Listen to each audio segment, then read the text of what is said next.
Good afternoon slash morning, depending on where you are, or evening for some of you. How's everything going? Good. Okay, so um, as some of you may know, last week I was away in Author Nation. That's why we had David come in and speak to you guys. Any of you there for that? How'd it go? Good. Awesome. Um, So because of that, I'm a little bit less prepared this week because I only just got back on Sunday. But I wanted to go over a subject that is insanely important, possibly one of the most important skills you can learn as a writer. In fact, I'd say almost certainly one of the most important skills. It applies in fiction, it applies in nonfiction, it applies in copywriting. Um, it applies everywhere. And the keynote speech at Author Nation, the opening keynote, was heck, I don't even know the guy's name, but I should probably look that up. Um, but it was a keynote about hooks, and it was one of the best keynotes that I have ever seen in my life, and I've seen several. Um, let's see, I want to just find the guy now. Um,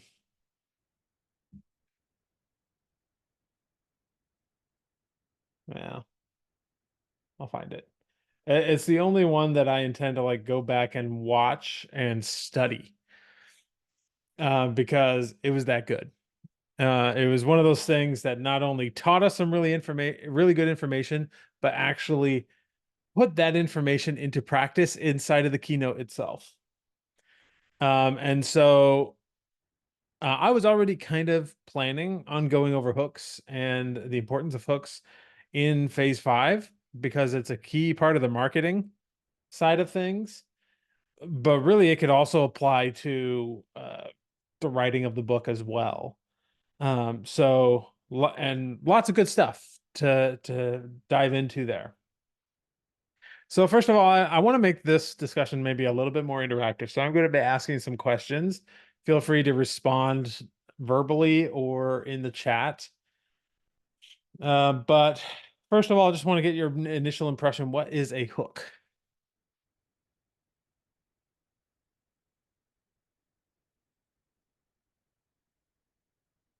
And I can wait. What's the name of what did What is what what is is the core? a Core? hook? Oh, a hook. A Okay. hook like a fishing hook? Yeah, Yeah. yeah, all right. Yes.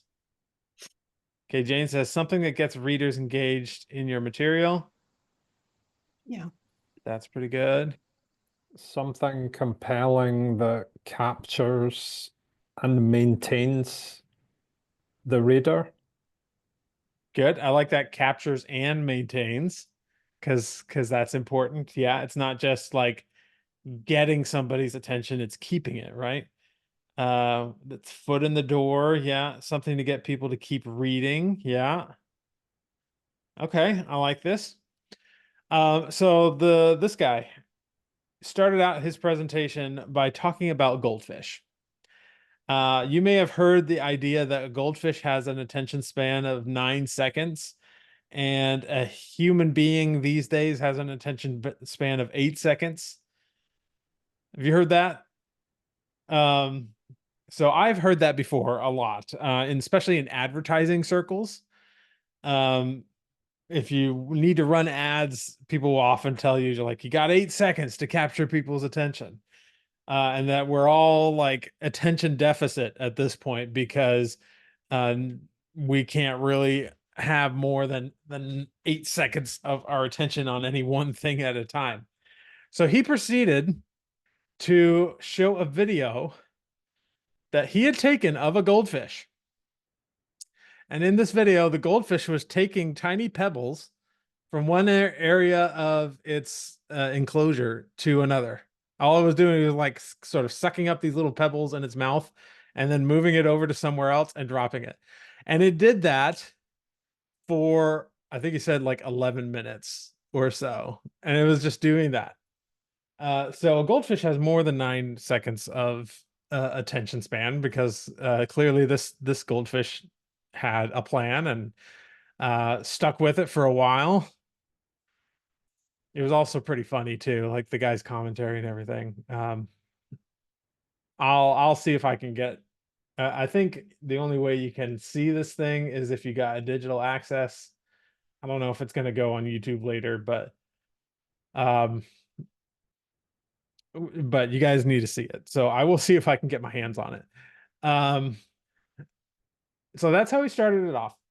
And what his basic point with that is that yes, we tend to be a little attention deficit.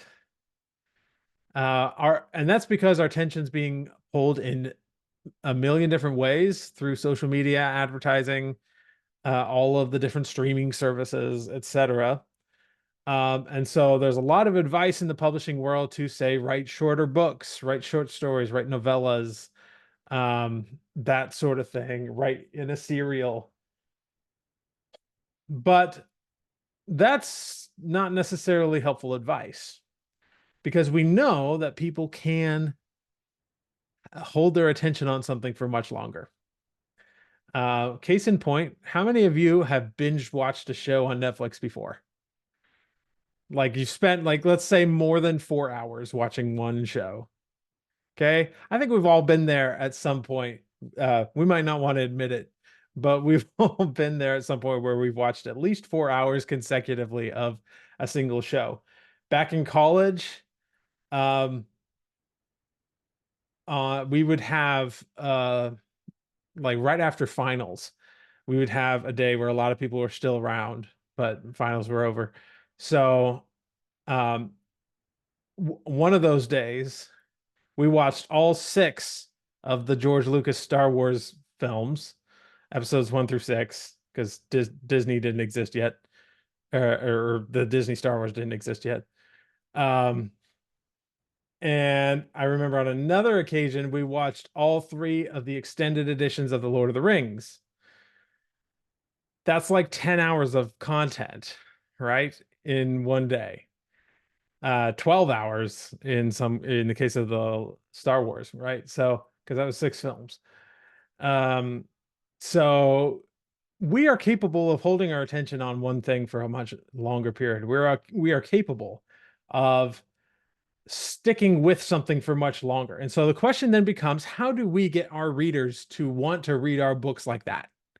How do we get them to not want to put it down for hours? Right? If we can do that, really, like, marketing, all of that stuff will be negligible. Like, we won't need to worry about it so much because the word of mouth that we'll get from that kind of a book is going to be hot. Let's just put it that way. I'm not saying you won't need to do marketing, because even the most well-written book without some marketing usually falls flat. But at the same time, if you can get a book that does that holds people's attention that well, you can get millions of readers. So there's the hard question. How do we do that, right? And that's what basically this entire presentation was about. And I'm not a note taker, but I took notes on this presentation. And so I have a couple of them for you, because I kind of felt like I knew what a hook was. I've done a decent amount of copywriting in my life, just professionally and like personally, for my books and things like that. And it's one of those things that, like, I couldn't necessarily put my finger on what made a good hook or how to do a good hook, but I knew one when I saw one, right? It's like pornography. You only know it, like, you can't necessarily describe it, but you know it when you see it, right? That's that famous line. And so this guy had a couple of definitions that just absolutely clarified everything for me. And I hope it does for you too. So number 1, you guys all had a bunch of good answers to what a hook is. Foot in the door, a way to capture people's attention and keep their attention. All of that was great. What I got out of this presentation is that a hook is simply a mystery. We see something and we wonder, we ask ourselves questions about the thing that we saw. And it's called the curiosity gap. A hook creates a gap, something that exists, knowledge that is out there that we do not know. And we want to know. Humans are notorious for wanting to close information loops.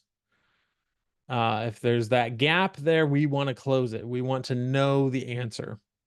So you present somebody with a mystery, people naturally want to close that gap, which is why I think the mystery genre is such a high performing genre. The only genre that outperforms it, I think, is romance. Which is funny because to me, there's no mystery in a romance because the two are going to get together. Like that's just obvious how, but people want to see how they get together. And I think even though people know that romance is not a mystery, people know they're going to get together at the end. There is sort of a will they, won't they mystery that compels people to keep reading. And then mystery is one of the highest genres under that. Tons of people writing cozy mysteries, hard-boiled mysteries, whatever you, any variety of mystery. And I think I sort of recognize this, that a lot of stories will start with a mystery. And that's why in my 40 chapter plot module, I have as one of the starting components. It's in chapter 2, but you can also start it in chapter 1. Is a mystery, something that keeps the people interested in figuring out what's going on. Chapter 1, I call it the unusual day. Some people call it the bad day, the really bad day. But I found that it's not necessarily bad, it's just different. It is unusual. And so whatever is making that unusual day unusual for the protagonist, that is a mystery. And then in chapter 2, you introduce a greater mystery, one that is more related to the actual plot of the book. And then that mystery kind of evolves and changes, and you'll find out some of the answers to that mystery, but over time, you'll introduce other mysteries as well. And so that's what a good hook is. Okay. A hook is a mystery. Now, there's a lot more to this presentation than just like mysteries. Because with a good mystery, like it was said, we want to not just capture their attention, we want to keep it as well. In one of the classes that I'm on for YouTube, you have a whole bunch of YouTube channels out there that will make like the 5 ways to do such and such, and it'll be a list of 5 things. One thing that's been recommended to me by like the mentors that I have in YouTube is that you should not start each of those 5 things by saying what the 5 things are. You should start telling a story. You should start showing like the benefit of these 5 things. And only towards the end of the section of each of the 5 things should you tell people what it is. You want to actually string them along just a little bit to build up the story, build up the empathy and everything. Because if you just say, okay, number 1 is get better sleep. Number 2 is put your phone down before, if you're just going to be telling people that sort of thing, they skip. And you'll see this in YouTube analytics. You'll see people skipping to the next one. Whereas if you can tell stories and metaphors and all of these things to kind of keep people engaged and not tell them up front what's going to happen, you'll see much greater engagement, people sticking around. So that's YouTube. And like I said, all of this can apply to nonfiction, fiction, YouTube, advertising. This is applicable everywhere. Email, newsletters and headlines and so forth. All right. So anyone have questions about the hook so far? The mystery. I just want to see how you guys are absorbing this stuff. And if I can answer any questions. Yeah, go ahead, Oscar. Yeah, so it's it's less of a question and more of a comment. One of the most binge watched television shows is a show called Cobra Kai, Mm-hmm. which I'm sure most people are aware of, whether you like it or not. Um, We watched. and yeah, I find myself completely sucked into it, and I would watch like 10 episodes of it. And one of the things that they do really well is they have a really powerful cliffhanger at the end of every Mm-hmm. single episode. They're also 30-minute shows as well. And there's something about that. It's like the sweet spot of like 30 minutes and then a really, really strong cliffhanger Yeah. at the end. And that just keeps people just firing through it just constantly. A Um, cliffhanger is a good example of a mystery. Um, yeah, you want to know what happens next. yeah. Yeah. Um, Jane, so I love your comment here. There's a balance that involves not stringing them along too long. We're going to actually talk about that exact thing. So this guy in his presentation, he put up a graph, and I wish I had had time to recreate this graph for you, but know that more on this topic is coming. I will probably be doing a deeper study into this because I think it's such an important topic. So you might see like a book, Hooks for Authors, or something like that in the near future. It's probably on the list. Um, but he put up a graph and basically showed it was like length of time that you're stringing people along and level of tension on the x-axis. And as we string people along, you increase the level of tension that people have. And the example that he gave was what he gave two examples. He first, have you guys seen the slow-mo guys on YouTube at all? Any of you watched their videos? So he showed a video or just a clip from a video of them blowing up a watermelon. So they put a little firecracker inside of the watermelon and blew it up and then recorded it in slow motion.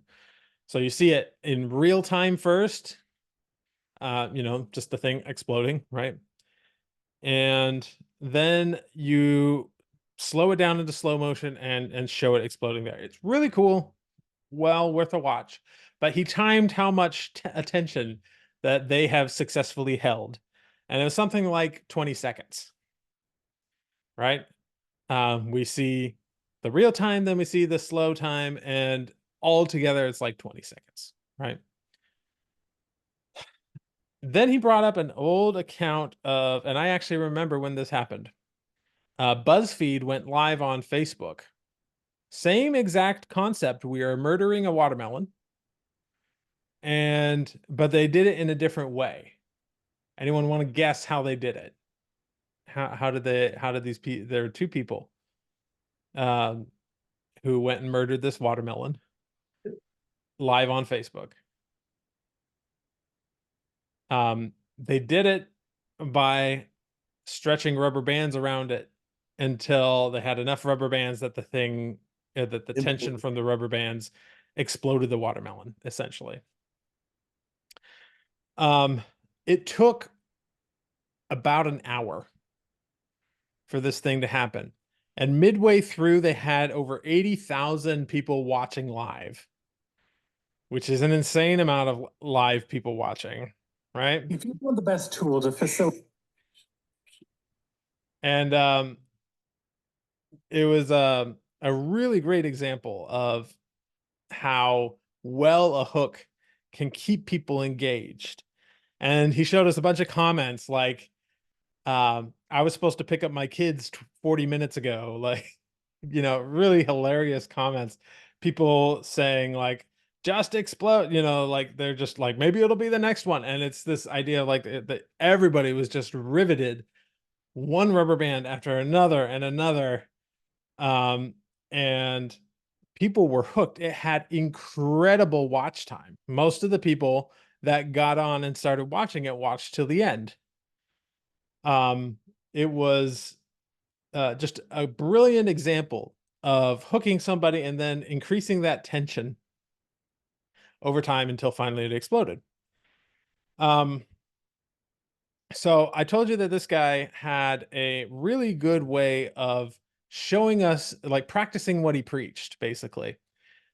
So near the beginning of his presentation, he actually brought out a box and he called it the mystery box, right? And the mystery box, he went and showed us online, like, you can buy mystery boxes that you just don't know what's in them. They're usually like 30 to $100. And they will often be themed. So he bought one that was writer themed, and he didn't know what was in it. He had just bought it and brought it to the presentation with him. And so he's got this thing out. He's talking about it. He wants to, he's just talking about mystery boxes, and we're all kind of just like, "Will you open the box, please?" We all just wanted to know what was in the box. And so at one point in his presentation, he goes and just like, "You want me to open it? Okay." And he starts to open it. He like cuts the thing. He opens the two flaps. And then he goes, "The interesting thing about mystery boxes," and he goes off and starts talking about something else totally different, not totally different, but like the next part of his presentation, and has left this half open box just open there on the stage. And he did that twice, where he like got partway there and then stopped and continued his presentation. And it was absolutely brilliant. Everybody in that room was riveted to their seats to know what was in the freaking mystery box. Okay. This is what we want to do inside our stories, but also in other areas as well. That was a really good hook. It had us going, it had us wanting to increase that tension. By the way, the whole video with the exploding watermelon, he showed us clips of it throughout the presentation in exactly the same way. So he showed us like the opening clips of them like starting the thing.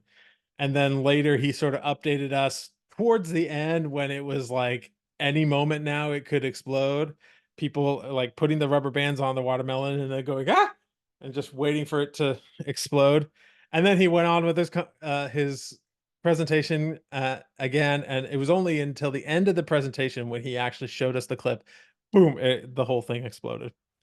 I wish I had the public speaking skills to be able to do that sort of a thing for you now. I think that would require way more preparation than I had time for today, but someday maybe. So really good demonstration of the whole thing in effect. But he did give us a word of warning about this whole tension building process. If we build the tension and build it and build it and build it and build it, as we build it, we're creating a wider curiosity gap. And with that wider curiosity gap comes a expectation of payoff. Okay, we want to have a good payoff. And the longer we keep stringing people along, the bigger the expectation of the payoff is, because people have invested more of themselves into your thing. So if your payoff is not good, if it's disappointing, you will disappoint a lot of people. Okay. Like I could just imagine, like if he had opened the box and in the box was just like a notepad and a pen or something like that, like, by the way, what was in the box? There was a notepad and a pen in there, but there was a bunch of other things, a couple of journals, really cool little like bunny themed earmuffs that had little ears that would flap when you pulled on some strings. That made everybody in the audience laugh. And he opened it for the final time, like about halfway through his presentation when he actually revealed what was in this box. I think that had he waited till the end of the presentation to do it, it might have been more disappointing. Because, I mean, it was just normal, like, writerly things. And we all kind of had fun with it, but there was nothing like truly breathtaking, like, oh my gosh, this made, there wasn't like an iPad or something in there to really make the $30 price tag of the box worth it. It was just like a bunch of scattered little things, kind of fun, nothing particularly like going to blow your socks off, right? And that's something that he talked about. Like if you take it on too long, it's going to become more and more disappointing. So you want to be careful of payoff there. And he didn't talk about this, but this was a 2 and 2 that I put together. You guys know I'm a big Brandon Sanderson fan. He talks about payoff a lot. And I realized that a lot of what he has said in his classes and things was very, very close to what this guy was saying.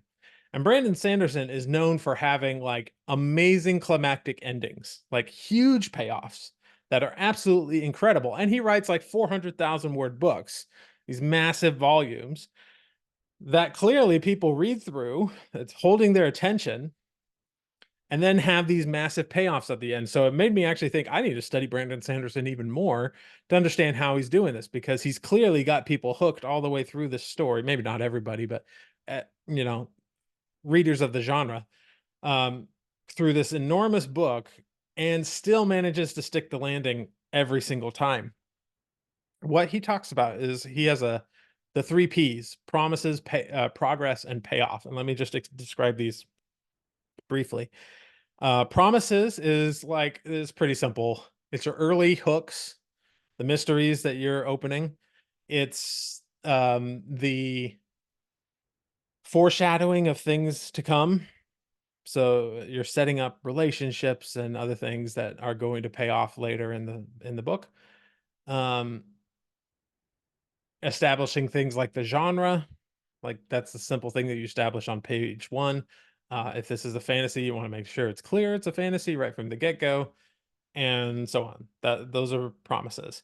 Payoff at the other end, is also obvious. You're paying off all of those promises that you've made and hinted at throughout the book. But what I think was interesting is when he talks about progress, which is the steps in between your promises at the beginning and your payoff at the end. And one thing that he has said that I've thought is really interesting is that progress in a book is an illusion. Because theoretically, you could end any good story, any story, in one sentence.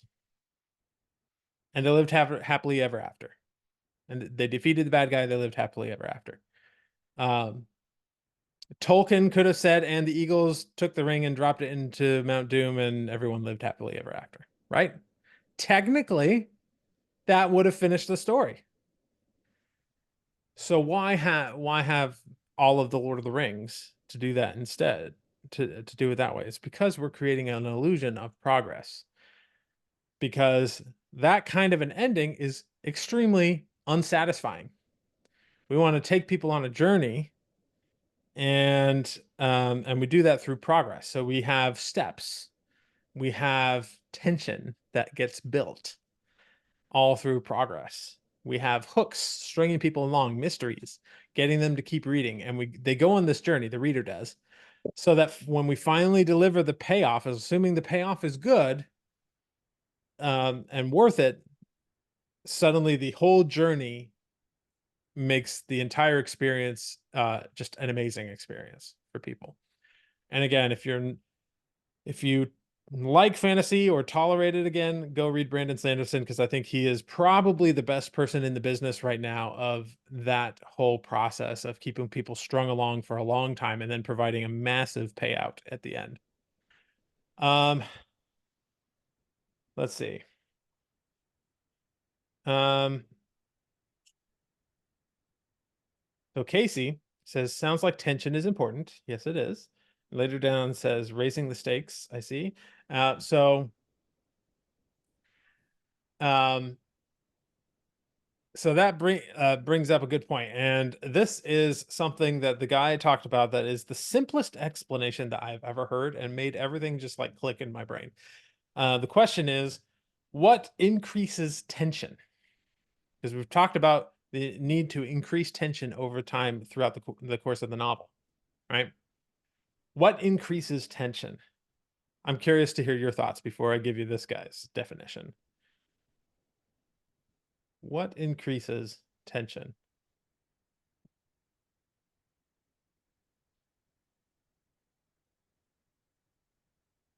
There's a couple of tactics that you can do. All right, Jane says, danger of a character you are invested in. Yes, that's very close. Struggle, okay. I once, so leaving a hint, yeah.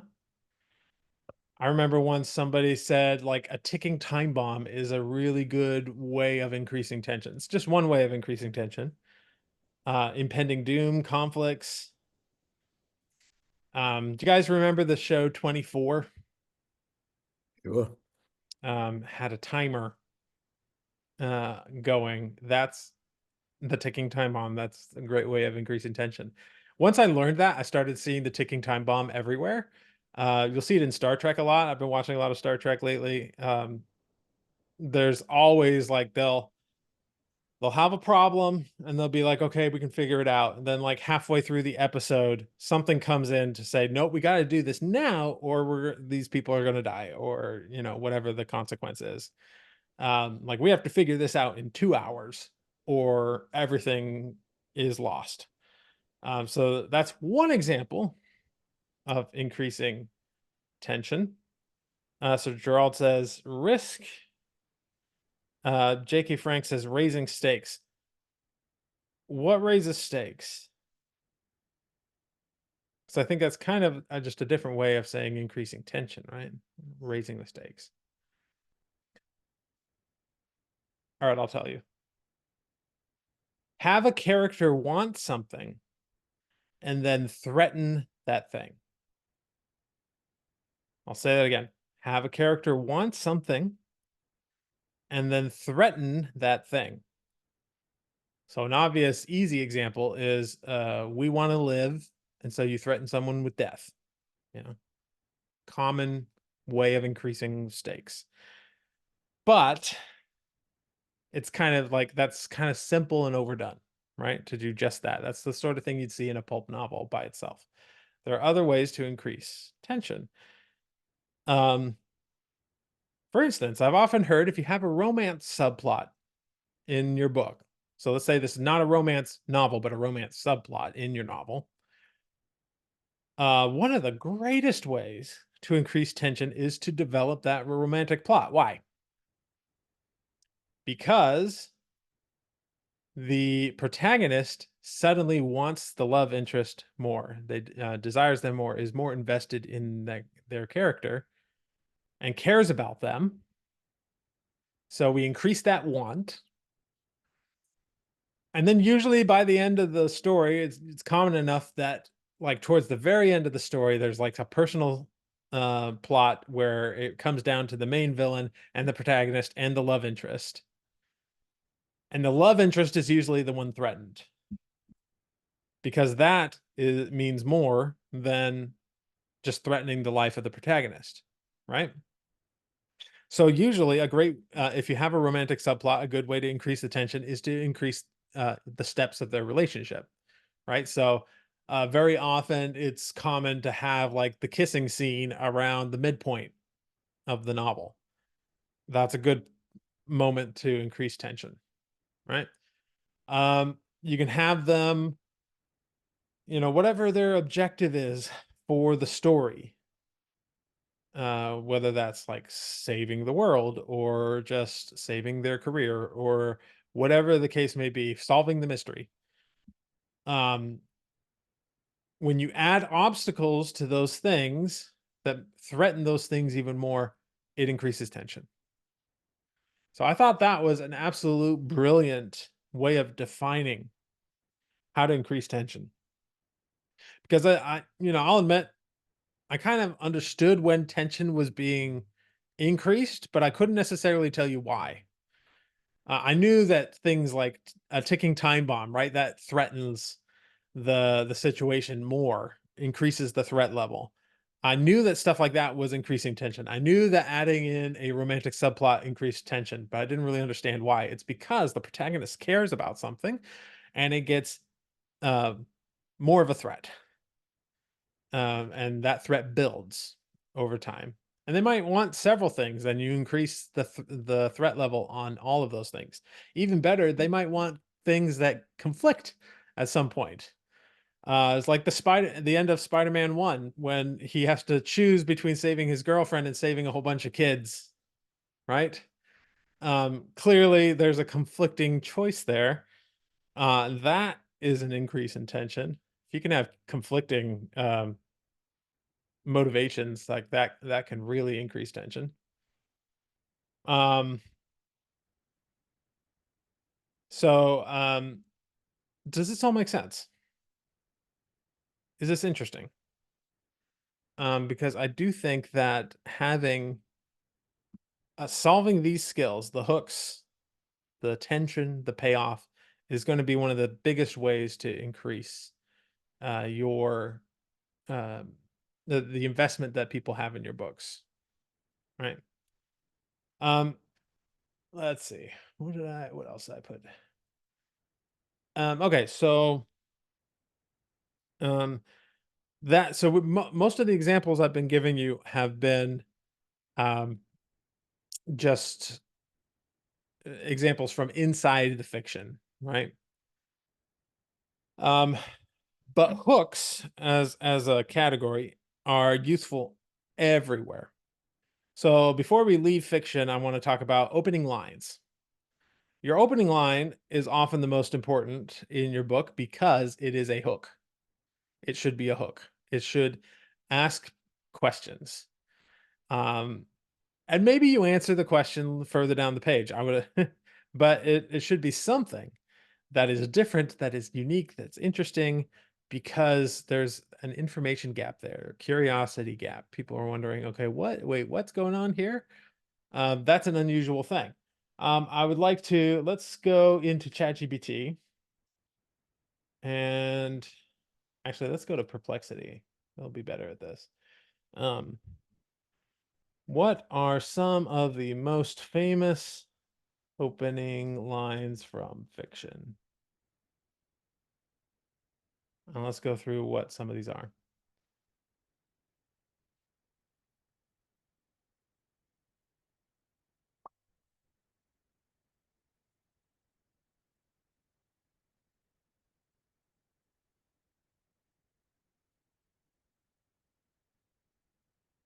Okay. It's not giving me the actual quote.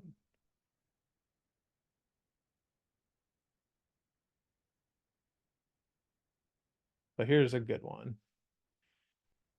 It was a bright, cold day in April, and the clocks were striking 13. Anyone know what that's from? Could play Jeopardy here.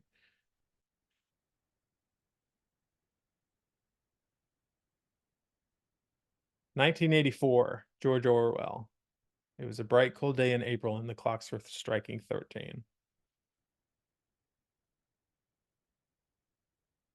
That's a good hook.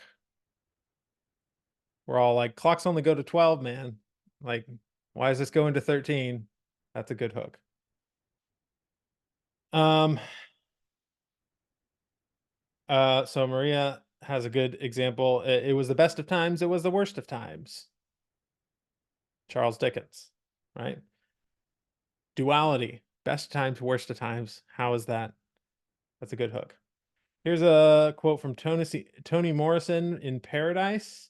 And you need to be kind of familiar with the premise of this. Toni Morrison is a Black author.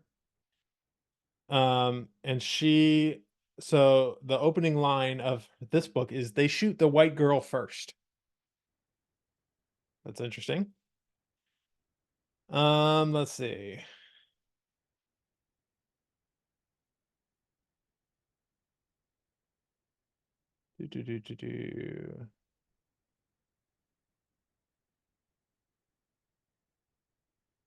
Here's a good one. He woke and remembered dying.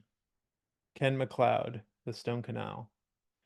Jane, you mentioned that Dean Koontz has a lot of good opening lines. Let's see if I can Google some of his opening lines. If I remember correctly, I think I've heard that Dean Koontz will often start with the opening line and then build his book off of that. Like that's how he brainstorms, is to figure out the opening line first.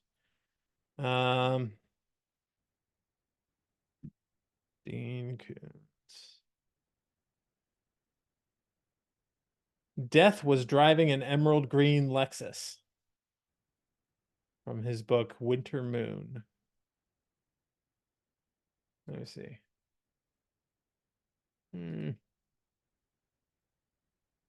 What are some opening lines from Dean Koontz books?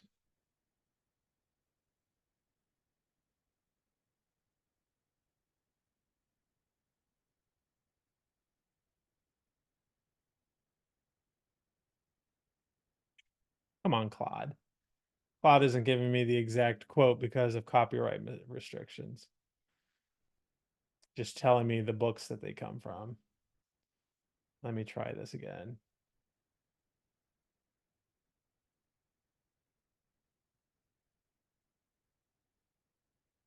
Maybe Gemini will do it for me, because they have access to Google.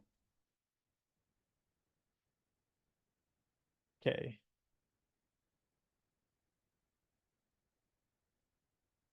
The eyes that found me in the alley were the color of a late winter sky, gray with a hint of blue still in them. And not so much of a mystery there, but just but a very vivid image. On the day before she died, Laura Shane began to suspect that her husband was going to kill her. There's a mystery there.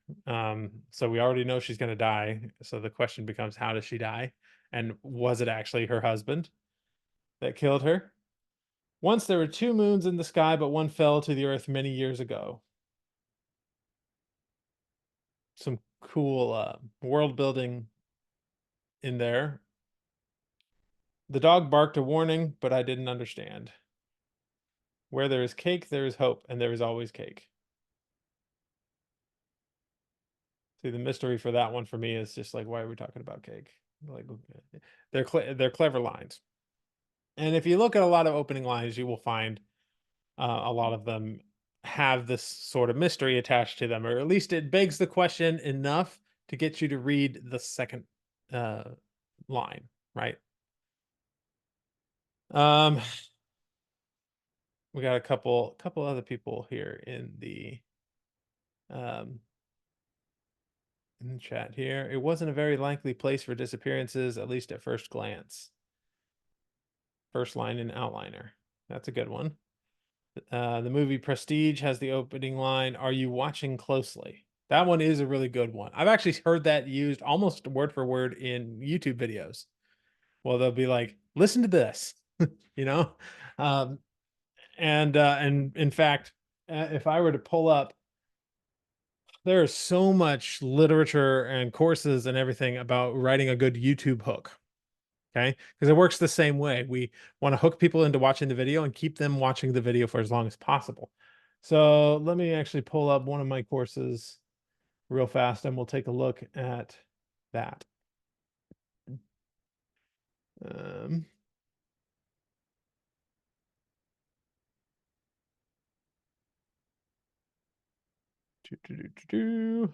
Writing hooks. So remember how I said idea that you will. Okay.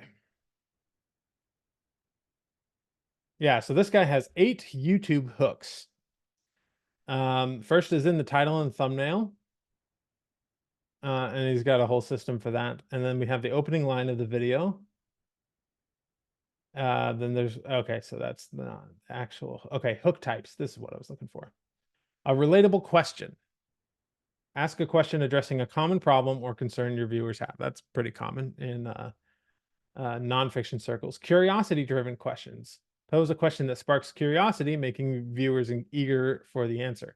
A strong statement. Make a bold statement that shocks or challenges viewers, ideally suited for creators with confident presenting style. To this day, my best performing video that I ever did was don't use ChatGPT. And it was like, use this instead, right? That was the video I made. That's a strong statement. That's a good opening hook, right? A surprising fact. Share a fact that surprises your viewers, ensuring it's relevant and impactful. Okay. So that kind of goes along with that. So people, the mystery then becomes like, is this true? Like, can you prove it to me? That sort of thing. Or you can go with no hook, go straight to the point, jump directly into your first point, which he admits is hit or miss. You can have story hooks, drop people in at the start of the story at its most chaotic or problematic moment. Now he's using this in the context of a YouTube video, but I actually, a good example of this is the movie Batman Begins. You could, with a Batman movie, an origin story for Batman, you could just start with when his parents are killed. You know, that sounds like a good hook, right? But where does Batman Begins actually start? He's in this like concentration camp in somewhere in Asia. And it's like his lowest point, right? And definitely his most chaotic point. He's sort of gotten himself into all this trouble and now he's got to get out, right? And then we kind of get told through flashbacks how we got to that point, but the movie starts at that lowest point for him. And so we see how he got there through the flashbacks, and then in the present timeline, we see him grow from that lowest point until he becomes Batman, right? Masterful story, by the way. Like that movie, I mean, it's Christopher Nolan. We know Christopher Nolan's a talented storyteller.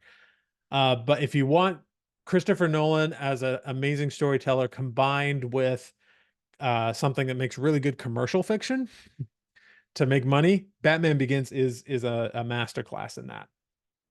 And then the last hook that I have listed here is a metaphor hook, using metaphors to compare complex ideas or processes with everyday relatable concepts.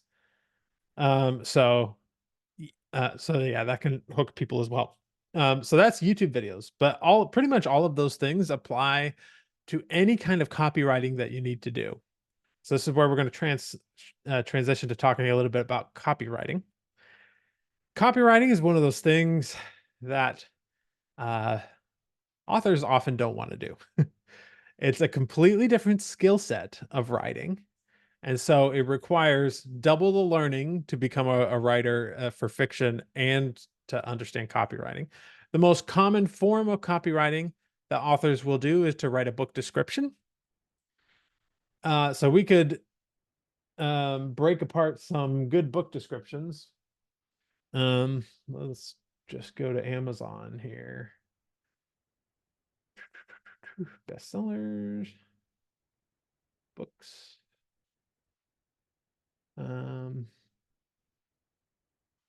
What's a massive book? Let's do fiction book.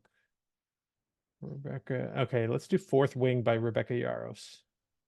And I haven't prepped this, so I have no idea if this is going to pay off or not. But that's the mystery. We're going to figure it out together. All right, so this is Fourth Wing. We're going to skip all of this stuff because that's just like social proof to show that this, people like this book. That's a separate copywriting skill. So the actual book description doesn't start until here. 20-year-old Violet Sorrengail was supposed to enter the scribe quadrant, living a quiet life among books and history. Now the commanding general, also known as her toughest Talon's mother, has ordered Violet to join the hundreds of candidates striving to become the elite of Navarre dragon riders. So this is good copywriting here. This is decent. Usually the best thing you want to do with a book description is introduce the protagonist and the problem that they face. Because when you understand the sooner you can connect with the character and understand their problem, the sooner we are suddenly invested. Once again, it's that whole idea of like, give the character something they care about and then threaten it. We've already done that here. It's done very briefly and very simply. And it's not going to be enough to get you to read the whole book if the book is bad, but it'll give you a start. So that they will at least consider buying the book, right? So we've been given their want, or at least I assume it's their want, which is to live a quiet life among books and history. And now she's ordered to become a dragon rider. So that want has been threatened. But when you're smaller than everyone else and your body is brittle, death is only a heartbeat away because dragons don't bond to fragile humans. They incinerate them. We have just increased the tension. You see that? We've threatened not just her quiet life, but her entire life right now. We've shown that she really isn't cut out for this because she has a brittle body. So we're increasing the tension. With fewer dragons willing to bond than cadets, most will kill Violet to better their own chances of success. Building the tension even more here. The rest would kill her just for being her mother's daughter, increasing the tension even more. Like Zayden Riorson, the most powerful and ruthless wing leader in the Writer's Quadrant. So we have now introduced a second character, which sounds like a protagonist character. She'll need every edge her wits can give her just to see the next sunrise, increasing tension. Yet with every day that passes, the war outside grows more deadly, the kingdom's protective wards are failing, and the death toll continues to rise. Even worse, Violet begins to suspect leadership is hiding a terrible secret. Ooh, mystery. We've introduced a mystery. Friends, enemies, lovers, everyone at the Basquiat War College has an agenda because once you enter, there are only two ways out: graduate or die. So we even just increased a ton of tension here. Right? Can you see how we've done that? How every single sentence was practically increasing that tension. This is actually quite excellent copywriting right here. I think the opening hook could have maybe been a little stronger. It did a good job of introducing us to the character right away. Sometimes, like I would normally see this sort of thing as the first paragraph, but not the first sentence. So you'll often see like just a really short sentence above this. I don't see that here. Let me see if I can find another example. So that's Rebecca Yarros. Let's go. Let's look at mysteries. Since this is a mystery thing, we'll do police procedurals. Okay. Number one bestseller here, The Silent Watcher. Now this one kind of does the same thing. Hang on, let's try. I'll bet if we saw a indie published one, we would see it. Let me just pull up a couple of these.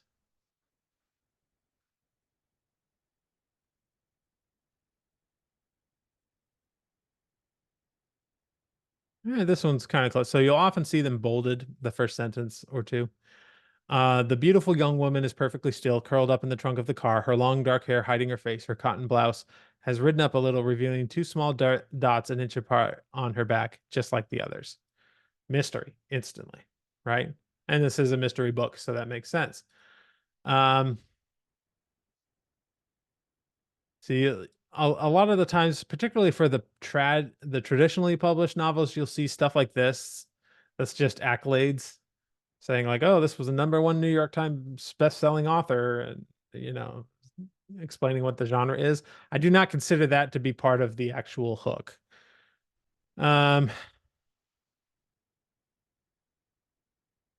Yeah, so this one dives right into the character again.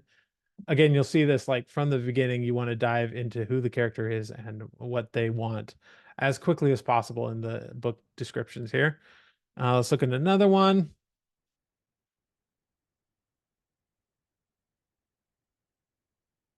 Relentless phone calls interrupt the peace of a warm August morning in Three Pines. That one's decent. Because suddenly you're wondering, like, why are these phone calls interrupting the peace? Normal, peaceful place. And we haven't introduced the protagonist yet, but we do in the second sentence here. Through the tiny Quebec village is impossible. Though the tiny Quebec village is impossible to find on any map, someone has managed to track down Armand Gamache. Sorry, my French is not great. Head of homicide at Sûreté, as he sits with his wife in their back garden. So we've introduced a character there.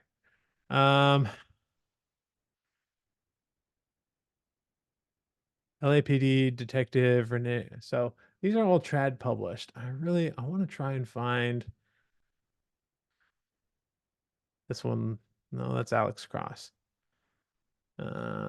James Panderson. And most of these are going to be trad pub.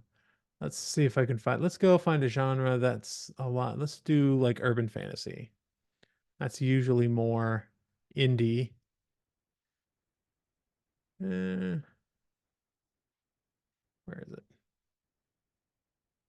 Urban. That is not urban fantasy, my friend. Okay. Oh, here we go. Urban. All right. Let's look at a couple of these. I have to be careful because a lot of these are going to be like spicy. World Ender meets Ender of Worlds. No, I'm not sure I like that. Great Pack Gathering. 3 little words, 1 mandate that ruined my life. Okay, that's pretty good. This one's written in first person. You'll see that in some genres where they'll do it from the first person of the character. I'm a doctor and a researcher. My pack is small in a quiet part of central Texas. It's a simple existence, and I like it that way. It's just me and my 2 besties living out our best single lives. We're establishing the world. That is until the mandate comes. So now we've interrupted that world and created tension. Okay. Actually, I can't remember.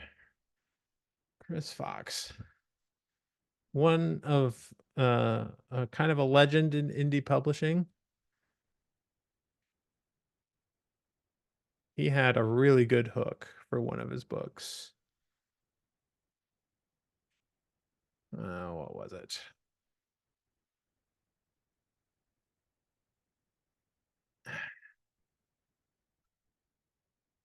He's just writing so many books. Here it is, Tech Mage. I remember seeing this one. Yeah, enslaved and forced to fight dragons. Excellent opening hook. That just sparks curiosity in me, especially as a fantasy reader, right? Except this is like sci-fi fantasy, as you can see. Iran awakens in chains with no memory. Okay, we've instantly created a certain interest in this character by saying that he has no memory. He's conscripted into the Confederate Marines as a tech mage, given a spell rifle, then hurtled into the war with the draconic Crocs and their void worm masters. So we're just kind of establishing the world here and the conflict. Desperate to escape, there's a want. Iran struggles to master his abilities while surviving the Croc's onslaught. There's a threat. Fighting alongside him are a major who will do anything to win, a captain who will stop at nothing to see him dead, increase the threat, and a woman whose past is as blank as his own. Caught between survival and loyalty, Iran must choose. If he flees, he will live, but the Crocs will burn the galaxy. There's a conflict, increase attention there. Stopping them requires a price Iran may be unable to pay. So, spent a little more time than I thought we would here on the book descriptions, but I think this is actually a useful exercise to actually go and look at some of these things. This is a pretty good book description, very simple one.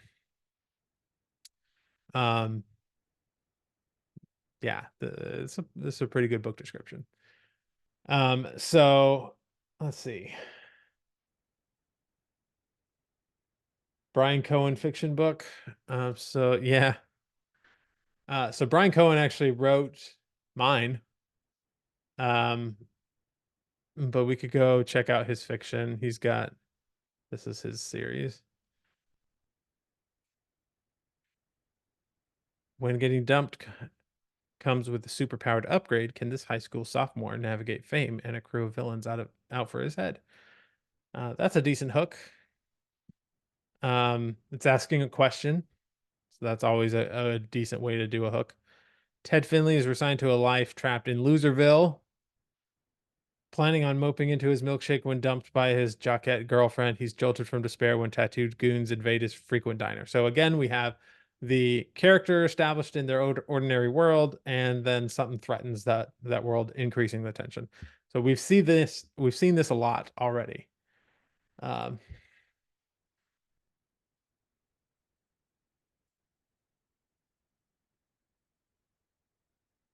one's mine. Magic in the air, demons on the hunt. To save the kingdom, one girl must uncover her hidden ability. So there's a little bit of a mystery there. In a world bursting with magic, Jack's ill-chosen powers seem worthless. When she needed them most, her enchantments were nothing compared to the horde of demons that raided her village and murdered her father. So we've got a clear establishment of like the tension there. And a lot of conflict. You know, there's demons raiding villages and murdering her father and so forth. Determined to fulfill his dying wish and prove her worth, there's her desire. She sets off on a desperate quest to find her long-lost mother, also a desire. Knowing she wouldn't last a day alone in the dangerous wilds, threat, she joins a roving band of warriors and throws her full weight into training under the tutelage of a young man who saved her life during the demon attack. But after a tragic encounter ties her fate with the mysterious Shadow Fae, she discovers her greatest source of power doesn't lie in the strength of her sword arm, but in the giving nature of her true magic. With dark forces gathering, can Jack unlock the secrets of her enchanted destiny to save her mother and the kingdom from the clutches of evil. So, maybe not like looking back on this now, it's I've had it for a while. It's maybe not perfect, but it's got a decent hook, and I still think this opening line here is really good. So any questions around book descriptions that you want to talk about? Because this is probably the most common form of copywriting that you'll do. And so it's worth looking through a lot of them and just understanding the mechanics of the hooks that are being used, right? Go ahead and if you have questions, just let me know. Go ahead, Oscar. Yeah, so when it comes to writing a very compelling hook, one of the things that I've noticed just from these examples here is it's always something that is highly relatable. Like in the example where, you know, there's a body turns up or a serial killer's on the loose or something like that.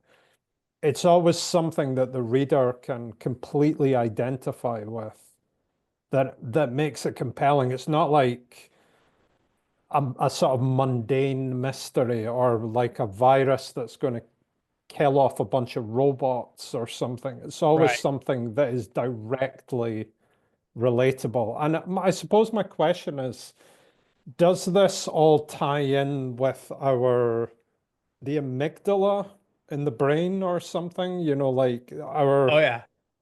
our need for safety, and this is where this whole thing kind of stems from. Yeah, it's definitely partly that. We the more you can connect the sort of the even just the topic of your book with something kind of primal in a person's brain, the better off you'll be. A lot of good hooks do that.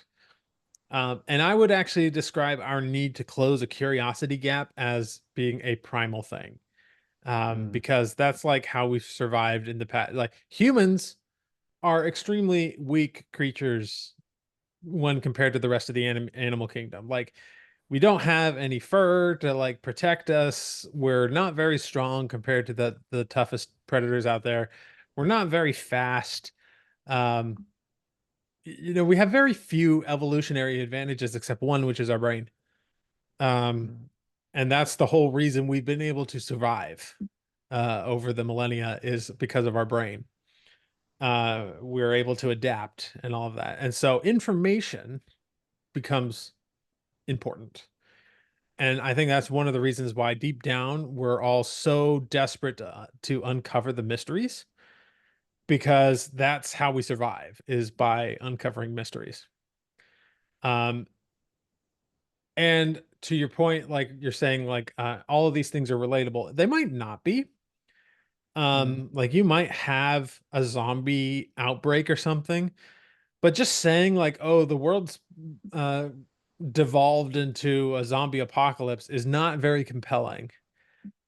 But when the moment you say, uh, like Aaron is trapped in a bunker with his dying dad, and they're surrounded by zombies, like that suddenly becomes more compelling. And I just made that off the top of my head, so like there you could probably do a lot better.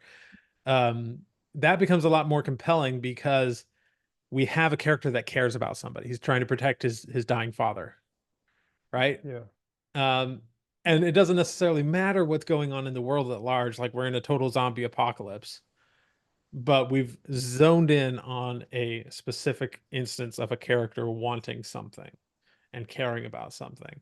And that's really where the relatability happens. It's not necessarily in the external threat, it's in like how the characters respond or what the character's needs are, right?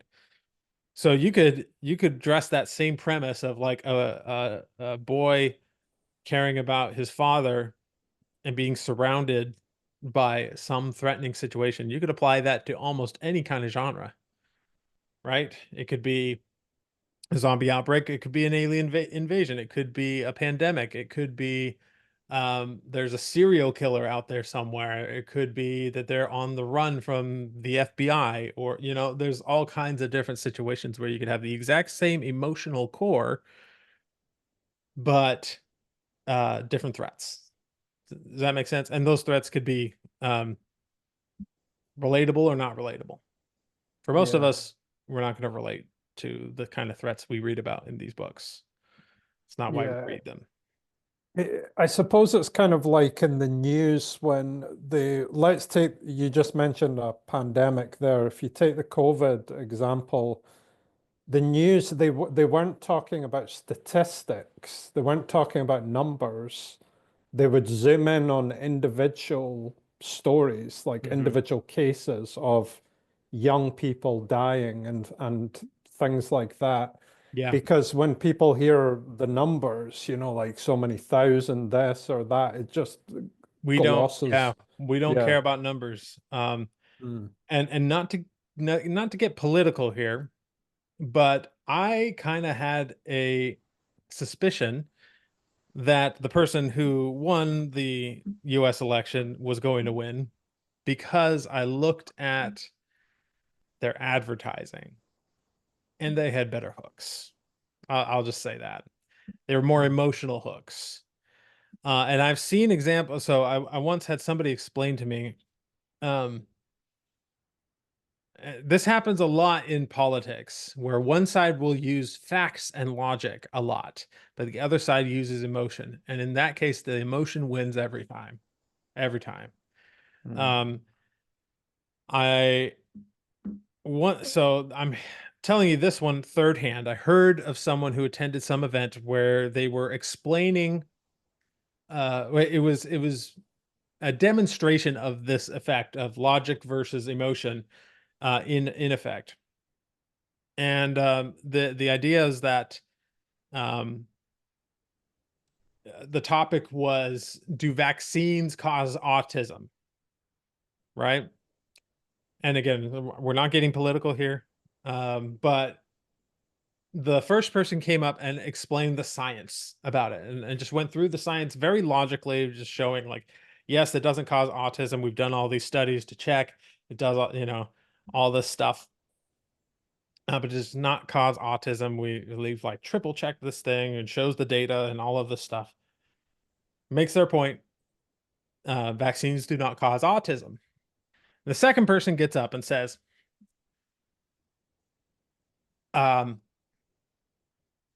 my wife took my daughter to the hospital, and against her will, they took a needle that was this big and they injected it into my daughter, and now she has autism. And that's all it was. And now, of course, you would think like, well, of course, that's silly. But a lot of people in the room were able to kind of see how, even though you can understand the facts in your head, there is something really compelling about the emotional story. And you have to be really careful when someone's trying to prey on that emotion, especially in a case like that can be politicized. So yeah, and again, not getting political about it. That was a demonstration. Well, it's good news for authors that humans respond this way, because there's going to be plenty of customers. So that's good news. Yeah. And Yeah. that's the idea you kind of want to get across in all of your marketing, honestly, is to try to play on the emotion more than than any kind of logic. Like the logical version of this would just be to sort of explain the world and the situation. Like here's what happens. Here are the facts. Whereas we want to focus in on the character and show how they are threatened and their reaction to it. And that's going to be much more emotionally investing. Right. Um, so yeah, that's the general idea in our marketing. Now, I want to talk about one more thing before we end it for the day. And that is I want to talk about how can we test some of these things and what's a good way to test it. Let me go ahead and stop the share here. So we're not going to talk too much about advertising in phase 5 because it's one of those things I don't recommend authors do until you have at least 3 books. Now, if you follow my advice from phase 3, where you split one book up into 3 or 4, you can do that. And in fact, advertising will be a big asset for you there. But there's one thing about advertising that is really, really helpful, and that is it's a great way to test hooks. The downside, the bad news, is that it costs money to test these hooks, right? But if it's one of those things that if you can think of it as an investment, you're investing things up front to get data. And if you guys have heard, I think we've mentioned in here a couple of times, Steve Piper, who runs the AMO program, which is for direct selling. AMO stands for, oh gosh, Advertising Marketing Mastery through Optimization, I think, or Author Marketing Mastery through Optimization, something like that. What you do is you run tests, and in his setup, he will start by running Facebook ads.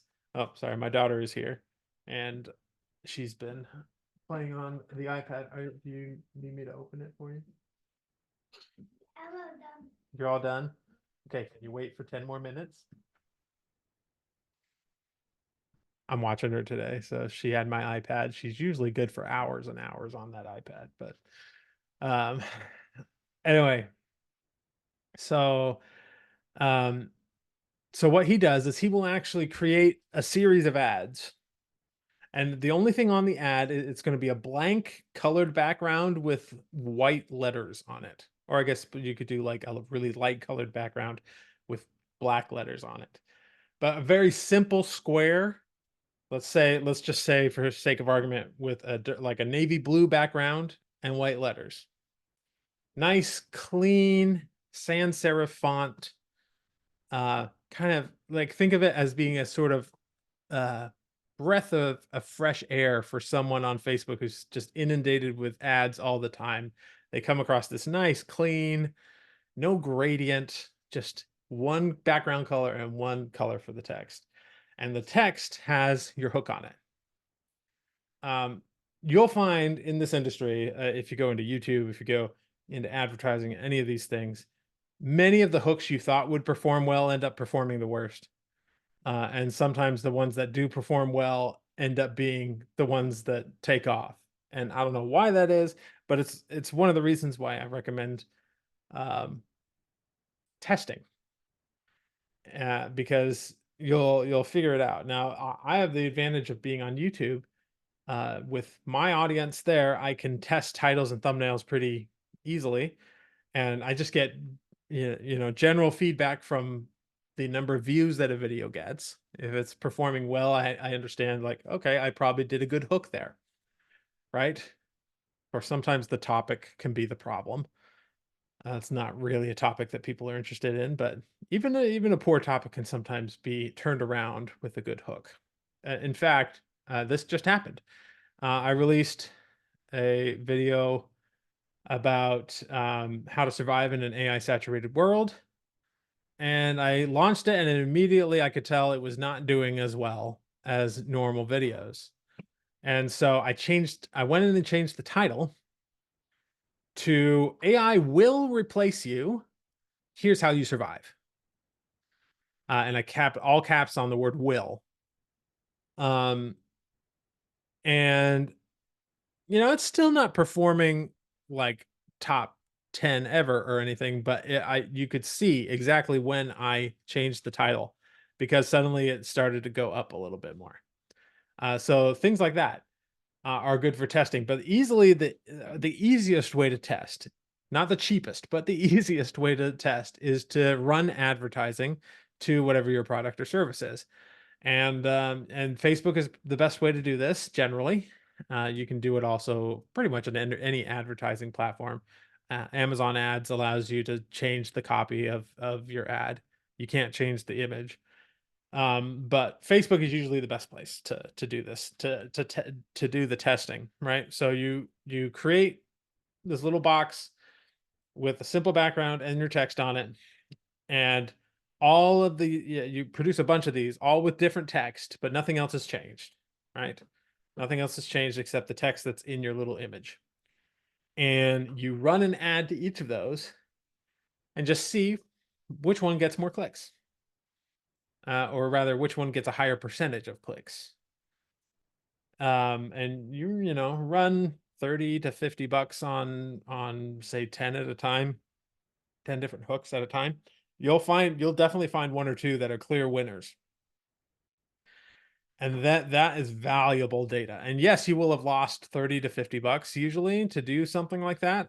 I'd say it would take, if you've got a series of 10 hooks and you want to test all of those 10, it's going to cost you about $30 to get a good test of that. So I guess that translates to $3 per hook to test if it's a good hook. But you have to test it against several at one time.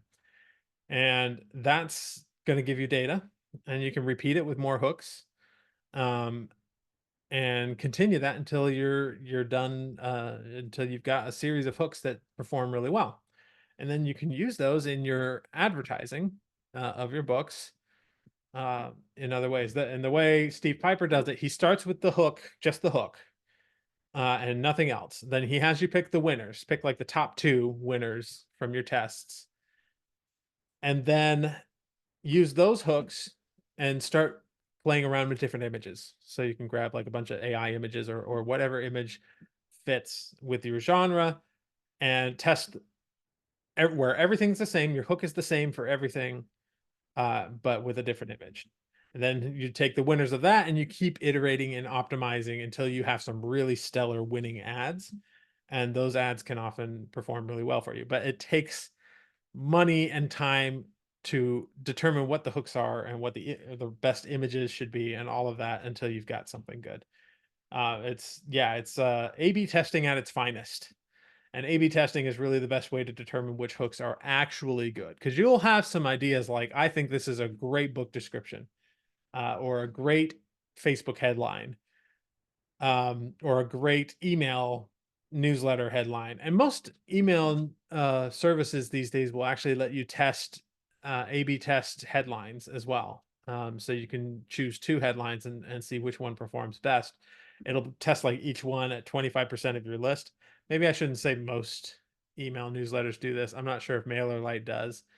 But I know ConvertKit does. I know several others do. So it'll run like the first one on 25% of your email list, the second one on the other 25% of your email list, and then it'll wait enough till it has enough data to see which one performed the best, and then it will take that one and run it on the remaining 50% of your email list. So you can get stuff like that. And you want to be doing a lot of that if you want to really understand what are your best hooks.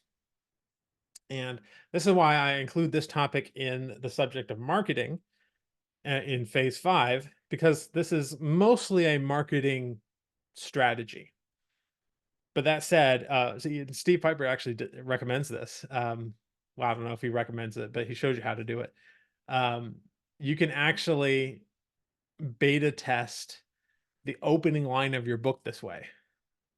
You can create a page that is like a way to pre-order your book or get on a waiting list for your book or something like that. And you run the ads to that page and you run your opening line as your hook.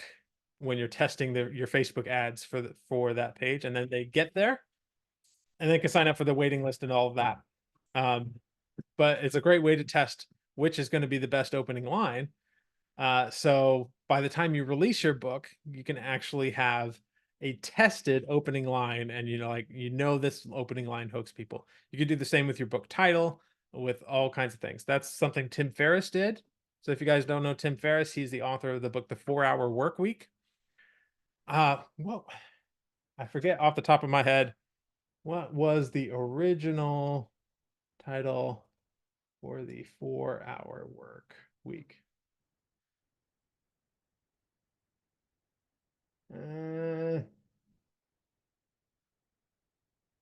I know he talks about it.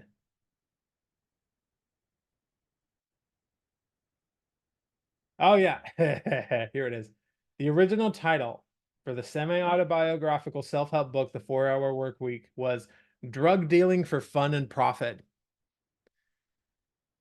That would not have sold more than 10 copies, right? And most people would, like, he might get in trouble with the police with a title like that. And so what Tim Ferriss did is he actually tested several different titles for that book. And the one that the data said performed the best was The 4-Hour Work Week. And so that became the title of his book. Fun fact. So it's definitely, I would say, especially for nonfiction, testing titles might be a good idea if you really want to go granular with it. Again, it'll take a little time, take a little money to invest in the advertising, but advertising is by far the best way to test your theories on these hooks. The only downside is, of course, the price of doing so. But it's, like I said, it's an investment. You might make a lot more money because you spent that money to figure out which hook was the best.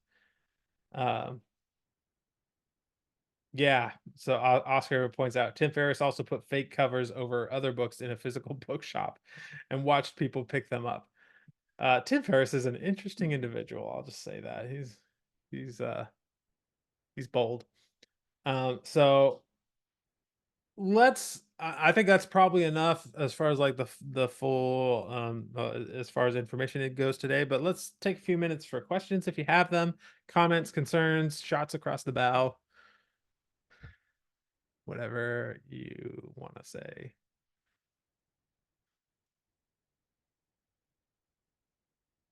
Can I send you more information about the presenter at Author Nation? Yes. Author Nation schedule. Let me just try and find them right now because I know they have the schedule. Oh, come on.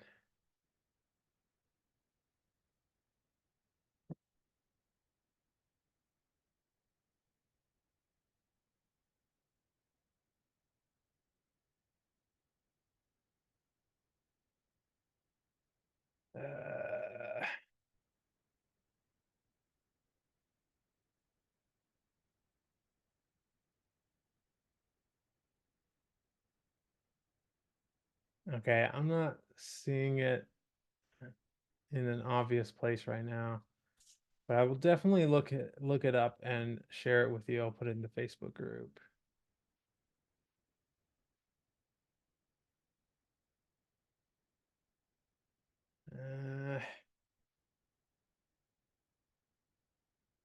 Let me see.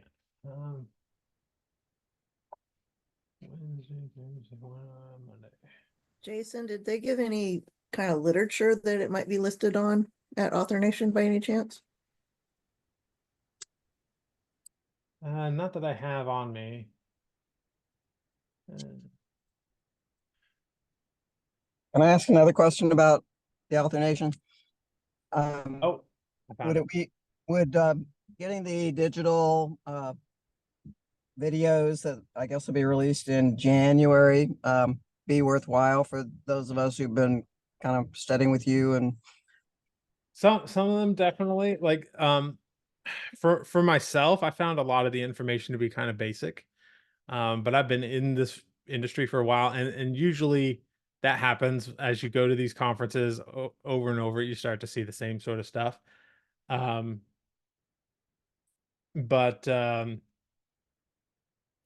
not to say it isn't valuable. It was just for me personally, it was a lot of it was stuff I already knew, except for this keynote, which was amazing. So the guy's name was Andrew Davis. And now I'm going to try and look him up. Is he that digital doppelganger guy? Yes. He also Yeah. spoke about that. Oh, okay. Because yeah, he's got that on YouTube. So I looked at that. Yeah. So here is, I'll put it in the chat right here. Here's it looks like his website.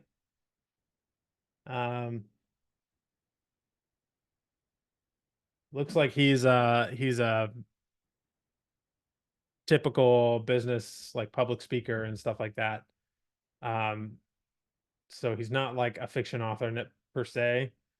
He did relate it to the fiction author community very, very well, though.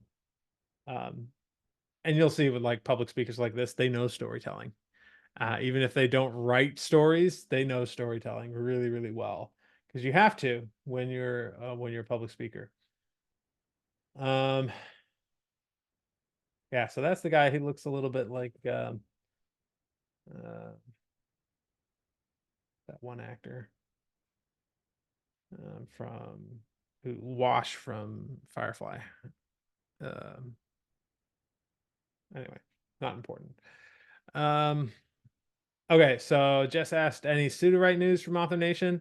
No, they didn't really release any Sudowrite news. I know they're coming out with their new model here pretty soon. I did have dinner with them. The entire team was there. So I met with everybody there and had some good conversations. Let Amit and Amit and James are the co-owners. They founded the thing. And I made sure that they knew my recommendations, let's just say, for Sudowrite in the future. I think Sudowrite has some big potential, particularly with this new Muse model that's going to be coming out. But yeah, so Regis mentions the pricing model. I talked to them about the pricing model. It's not my favorite either. I talked to them about some other things. We had like a big philosophical debate on whether or not simple is better or more control is better. That's like the big thing because if you go to like Elizabeth Ann West, she'll talk about how control is like everything. Like she's way on that side of the spectrum. Hi. Um, she just loves control. And on the other hand, you have like ChatGPT, which is just a simple chat interface and there's very little control. You can't control the temperature, the top P. There's so many things that you can't control in there. And then Sudowrite's kind of in the middle. They let you do more things, but they try to keep it more simple so that people who are not tech wizards and prompt masters will be able to work with it. And as far as their pricing scheme, the biggest complaint I have about Sudowrite is that they don't let you hook up to an API like Open Router. And so I told them that, but I told them that there's potential for a good compromise because now that they have their own exclusive model, their whole credit system could apply to that. And then they could allow people to hook up an API to do all of the other different models. Because the recommendation that I plan on giving people, and including you, is that if you do use Sudowrite for its Muse capabilities, which is its new model, which is great, I would only use Sudowrite for that model. And I would not use any of their other models that they have in there because that would be a waste of credits. Those credits should be used on Muse and exclusively Muse, in my opinion. And I told them that was going to be my recommendation, and they were like, "Oh, okay, that makes sense." So, we'll see. We'll see. So Regis, you talk about they could have rolled over credits and that would have helped a lot. They do that on the higher tier, the $60 tier. I was told that they might be doing that on the $30 tier soon. I don't think they have decided for sure, but I was told that that's something that they're probably going to do. So that'll be nice. Oscars, good question. What is the current state of fine tuning? It's too complicated for the average author. I think there are people like Elizabeth and her group that are digging into it, and the newer models like you can fine tune GPT-4o mini, I think now. It's even more complex than the fine tuning that we used to do before with GPT 3.5. But from what I hear, they're decent. But my opinion on fine tuning is that often with some of the more advanced models like O1 and 3.5 Sonnet, they do well enough just giving it an example of your writing that it's almost not worth the technical headache that it is to create a fine tune, especially because fine tunes often like don't work very well. You have to like really, it takes a lot of work. The folks at Sudowrite have a thing in beta where they're trying to solve those problems. And in fact, I was told that Muse kind of came out of almost by accident from that project, where they were trying to fine tune models on people's work. But I think it's a little too complicated for the payoff. And I would almost just recommend using a different thing, or using an advanced model and just giving it an example of your work. And then if it's not perfect, just go in and fix it up, edit it until it's to your liking. But that'll get you close enough, I feel. What about a fine tuning this locally hosted model like on Llama? Do you think it's feasible? I'm not sure which models are fine tunable that could run in your machine. I know you can fine tune a Mistral model. You can fine tune Llama models. But again, it's a technical headache. So it's feasible, but I don't know how good it's going to actually be. Again, it comes to that question of like, how much control do we want versus how easy do we want it to be? And this is a case where I think easier might be better. It's just not quite worth the headache to really go through the whole technical thing unless you're a developer creating something like Muse, which Sudowrite has been doing. But I do think there will come a time in the near future where we will have like a different model for every genre. And we'll just have different models that are all in different styles, right? So those are my thoughts. Amy says, have you heard of anyone hosting their models fine-tuning in the cloud versus purchasing a computer that has the compute? I know you can do that. I think Hugging Face is one of the places where they do that, where you can just like use any, like pretty much every model ever is on Hugging Face, and you can purchase processing power through them in the cloud. I don't know the process of doing your own fine tune model into Hugging Face, but I don't know if you can make it private or not. But that's where I understand people are doing it. There's all kinds of models that are uploaded to Hugging Face all the time. Piper, what are you doing? Are you okay? Making a ton of noise. So yeah, but there are leaderboards out there. There's one that used to be called LM Sys Arena. It's now called something else, but they do like blind testing of different models to see which one people favor more than others. And from stuff like that, you get pretty decent leaderboards on which ones are the best for certain tasks. And it's all of the obvious ones that are rising to the top. Occasionally you'll get one that like surprises people. I'm going to make a video soon about Mistral, they just released a couple of new models. I'm going to test those out. Because those just rose up the ranks a little bit in certain areas. Most of the big, huge models don't really shine in creative writing or get better because they're not really trained for that. But I don't know. If you are the developer type, then you're welcome to go in and try and create your own fine-tuned models. But to create them on the scale that like Sudowrite's doing it, where it can do like multiple things and is really good at scenes and all of that stuff, it can be quite a lot of work.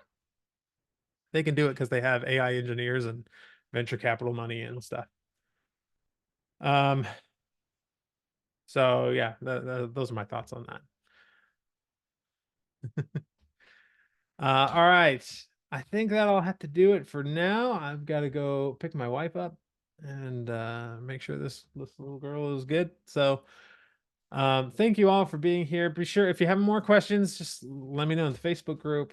I'm gonna be trying very hard over the next few weeks to get everything transferred over into school so we can do everything from there. Hopefully we can do that quickly and soon. So thank you all again, and I will see you guys next week. See ya.